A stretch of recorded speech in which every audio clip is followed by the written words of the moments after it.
नमस्कार, मैं प्रिया और आप देख रहे हैं आई भारत न्यूज। कोरोना आज पूरे विश्व के लिए एक चुनौती बनती जा रही है। भारत में भी कोरोना संक्रमित मरीजों की संख्या में लगातार बढ़ोतरी हो रही है। जहां तक बात करें बिहार की, तो बिहार में भी कोरोना संक्रमित मरीजों के आंकड़ों में लगातार वृद्धि होती जा रही है। फिलहाल बिहार सरकार लॉकडाउन करके कोरोना के आंकड़ों में कंट्रोल करना चाह रही है, लेकिन सिर्फ लॉकडाउन ही इसका उपाय नहीं है। हॉस्पिटल फैसिलिटीज़ को भी बढ़ाना होगा, स्वास्थ्य सेवाएं बेहतर करनी होगी। जहां एक तरफ बिहार में कोरोना का खतरा बढ़ गया है, वहीं दूसरी तरफ बिहार से बाढ़ की भी भयावह तस्वीरें सामने आ रही है। लगातार हो रही बारिश के कारण लोगों का जनजीवन अस्त व्यस्त हो गया है। लगातार होती बारिश आम जनजीवन के लिए अभिशाप सा बनता जा रहा है। आज नदियों का जल स्तर इतना बढ़ गया है कि बिहार के कई ज़िले जलमग्न हो गए हैं। इसके साथ ही नालों की साफ सफाई न होने की वजह से भी लगातार हो रही बारिश का पानी सड़कों पर जमा हो गया है और लोगों के घरों में घुस जा रहा है। ऐसे में एक तरफ कोरोना का खौफ, दूसरी तरफ बाढ़ का कहर बिहार के लोगों को विचलित कर रहा है। कैसे बिहार के लोग इस समस्या से निकल सकते हैं? कहाँ है सरकार? कहाँ है सरकार का ध्यान? इन परिस्थितियों से आखिर बिहार के लोग कैसे बाहर निकल सकते हैं?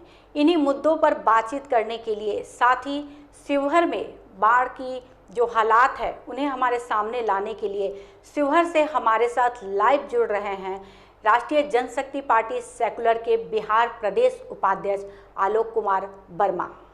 नमस्कार आलोक जी। नमस्कार। बहुत बहुत स्वागत है आपका हमारे आई भारत न्यूज में। जी। हेलो, आवाज आ रही है? जी। बहुत बहुत स्वागत है आपका आलोक जी हमारे आई भारत न्यूज में। आलोक जी, ये बताइए कि बाढ़ और कोरोना से इस वक्त जो परिस्थिति उत्पन्न हुई है, इन परिस्थितियों में सरकार का मुख्य रूप से क्या कदम होना चाहिए? देखिए, इस महामारी और बाढ़ से विभीषिका में राज्य सरकार हर मोड़ पर विफल रही है। मैंने उत्तर बिहार के लगभग जिलों का दौरा करने के बाद यही देखा हूँ कि यहाँ सरकार के तरफ से खास करके कोई व्यवस्था नहीं है। जनमानस जो है स्ट्रगल कर रहे हैं, गर्म पानी पी रहे हैं, किसी तरह अपना जीवन यापन कर रहे हैं। अस्पताल में इनकी कोई व्यवस्था नहीं है।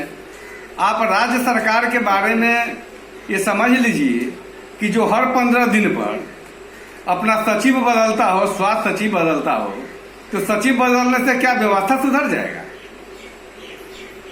किसी अस्पताल में किसी प्रकार का कोई व्यवस्था नहीं है। जनमानस भगवान भरोसे जी रहा है। इधर कोरोना जैसे महामारी, दूसरा उत्तर बिहार में बाढ़ का प्रकोप। जी,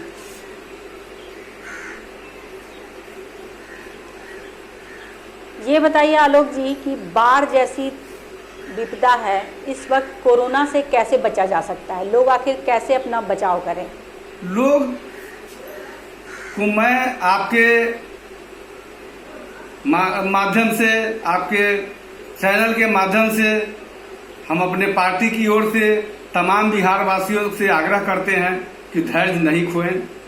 WHO का जो नियम है उसका पालन करें, सोशल डिस्टेंसिंग बनाए रखें, क्योंकि सरकार का जो स्वास्थ्य का मापदंड है, जो व्यवस्था होनी चाहिए, सरकार के द्वारा व्यवस्था नहीं किया जा रहा है।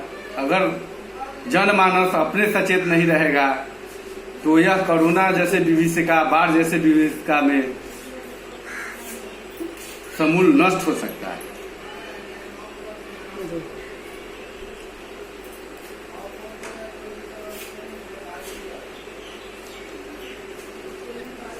आलोक जी, आप गांव का दौरा कर रहे हैं, ये बताइए ग्रामीण क्षेत्र के लोग कोरोना को लेकर कितने जागरूक? ग्रामीण क्षेत्र के लोग भी काफी सजग हैं। ये तो मैं बधाई देता हूँ, दाद देता हूँ इस बिहार के गरीब जनता को या तमाम जनता को, जो कॉन्शस है, जो अनकॉन्शस है, उन सारे लोगों ने कोरोना जैसे लड़ाई से लड़ने का मन बना चुका है। लेकिन जो कदम सरकार की तरफ से होना चाहिए, जो व्यवस्था सरकार की तरफ से होना चाहिए, वो उनको नहीं मिल पा रहा है। मैंने दूर दूर तक ग्रामीण क्षेत्रों में जाके देखा हूं कि आज बाढ़ जैसे विभीषिका में, जहां घर में पानी है, फिर भी लोग सोशल डिस्टेंसिंग का पालन कर रहे हैं, फिर भी मास्क की अभाव अगर है तो गमछे ही लपेट के निकल रहे हैं। ये जागृति तो है, ये मानना पड़ेगा। बिहार की जनता को इसके लिए दाद देना चाहिए। जी। अच्छा आलोक जी, कोरोना के कारण काफी दिनों से लॉकडाउन चल रहा है, उसके बाद अब ये बाढ़ की त्रासदी, तो लोगों के रोजगार पर, खासकर ग्रामीण क्षेत्र के लोग जो बाहर रोजगार के लिए जाते हैं, कितना असर पड़ा? एक बात समझ लीजिए कि ये हास्यास्पद है, कभी कभी दिल को भी छूता है कि अपने ही घर में लोग प्रवासी शब्द जोड़ दिए हैं। अपने घर में प्रवासी, अपने गांव पर आए हैं तो वो है प्रवासी। ये कितना माने खिल्ली उड़ाने वाली बात है। और मैं समझता हूं कि राज्य सरकार द्वारा अभी तक कम से कम बेरोजगारों को रोजगार व्यवस्था तो नहीं किया गया है। भगवान भरोसे लोग जी रहा है। और हमारी पार्टी ने घोषणा किया है, मैं राज्य सरकार से मांग किया हूं कि अगर जितने किसान का ये आच्छादन हो गया था, आपको 75% 80% धान का रोपनी हो चुका था, जो उनके घर में मुंह में नेवाला था खाने का, उसको भी निकाल चुके हैं। अगर प्रत्येक किसान को 50-50 हजार रुपया प्रत्येक किसान को राज्य सरकार मुआवजा दे, बेरोजगारों को रोजगार दे, श्रमिकों को काम दे, अगर राज्य सरकार ने ऐसा नहीं किया तो मेरी पार्टी जनमानस के दर्द को देखते हुए चरणबद्ध आंदोलन पर हम लोग उतरेंगे।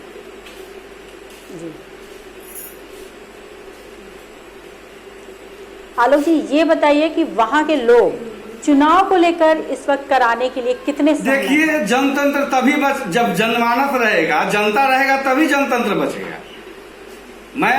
मेरी पार्टी जनमानस के दर्द को देखते हुए, जनमानस का जो व्यू है, जनमानस का जो कहना है कि पहले जान तब जहां, तो मैं चाहता हूं, मैं केंद्र सरकार से, मैं चुनाव आयोग से जनमानस के दर्द को देखते हुए आग्रह करता हूं कि चुनाव को टाला जाए, पहले जनता के कष्ट को दूर किया जाए, इनके जान माल की रक्षा की जाए, उसके बाद चुनाव कराया जाए। लोगों की यही राय है कि इस वक्त चुनाव जी, लोगों का यही राय है कि जनतंत्र में जनता ही सर्वोपरि है। जब जनते डूब रहा है, जनते मर रहा है, जनता को खाने के लिए नहीं है, जनता रोड पर आ गया है, और वैसे लोग इसमें आपादाफी कर रहे हैं जो पाली बनाकर को बिहार को लूटने का काम किए हैं, वैसे लोग को ज्यादा बेचैनी है वोट से। उनको तो जनतंत्र से मतलब है नहीं, उनको तो जनता से मतलब है नहीं, किसी तरह जल्दीबाजी में फिर कुर्सी को दखल कर लेना है। आपकी पार्टी की तरफ से इस वक्त क्या क्या कार्य किए जा रहे हैं? संभवतः प्रयास हम लोग भी कर रहे हैं। हम लोग तो प्रत्येक जिला में लॉकडाउन है, फिर भी इसका पालन करते हुए इच्छा शक्ति मजबूत है। मैं गरीबों के बीच में जाता हूं, जहां जो संभव प्रयास होता है वो हम लोग भी कर रहे हैं। जहां तक जो उपलब्ध हम लोग के संसाधन है, उसके हिसाब से हम लोग जनता के साथ हैं, और मैं जनता के साथ खड़ा हूं। हमारी पार्टी खड़ा है, और मैंने कह दिया है, घोषणा कर दिया है कि अगर रोजगारों को रोजगार नहीं मिला, गरीब श्रमिकों को काम नहीं मिला, किसानों को मुआवजा नहीं मिला, तो मैं चरणबद्ध आंदोलन से, मेरी पार्टी जनमानस के साथ हम लोग आंदोलन करेंगे। अब याचना नहीं अवरण होगा, जीवन जय या कि मरण होगा।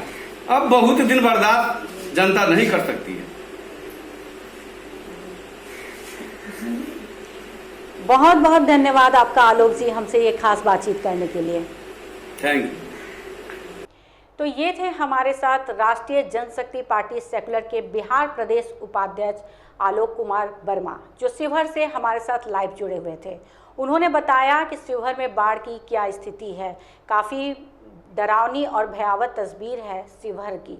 साथ ही उन्होंने ये भी कहा कि बिहार सरकार की तरफ से जिस तरह के दावे किए जा रहे हैं, उस तरह के कार्य ज़मीनी तौर पर नज़र नहीं आ रहे हैं। लोगों को मेडिकल फैसिलिटीज़ नहीं मिल रही और ना ही बाढ़ग्रस्त क्षेत्रों में लोगों को कुछ राहत सामग्री मिल रही है।